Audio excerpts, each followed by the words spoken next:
Kerry says, we've heard from one of my kids' teachers.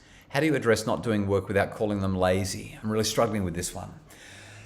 So why do kids not do work? We need to explore here. What's the deal? Why do you not want to do work? I mean, I didn't do schoolwork because I knew I wanted to be a radio announcer and I didn't need to be good at school to be a radio announcer. Some people don't do schoolwork because they feel like they can't. They feel like they're incompetent. Remember that basic psychological need. And our job then is to support the need where you feel incompetent, you feel like the work's too hard. So how do we build your competence? Remember, discipline's about helping, not hurting.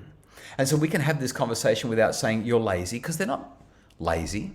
They're not motivated, but there's a difference between not motivated and lazy. And what we find is that they are motivated when, one, they feel like they can do it and do it competently. Two, they like the people that they're doing it for or with. And three, they're choosing to do it.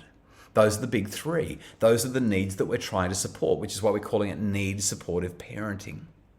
We're trying to fulfill the need of competence by saying, how can we create a structure here where you get this work done? Maybe you get the work done as soon as you walk in the door while I bring you some afternoon tea. Maybe you get the work done once we've had some physical time outside. Maybe you get the work done after your extracurricular activities. Let's put the structure in place. Let's set the expectation, the boundaries, the rules.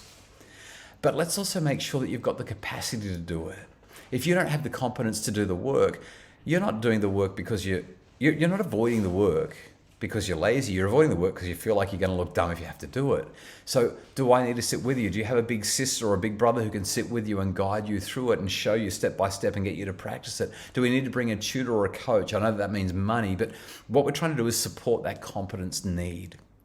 And the third thing is, if you could choose what you were going to do, how would you make this work? Now, depending on the age of your child, you can walk through that. That's supporting their autonomy. Essentially, what I've stepped through is another version of explore, explain, and empower. And Kerry, I know you've been following along and been part of the membership for a long time now, but we have to keep hearing this thing again and again and again and refining our thinking and refining our parenting practice because it's hard.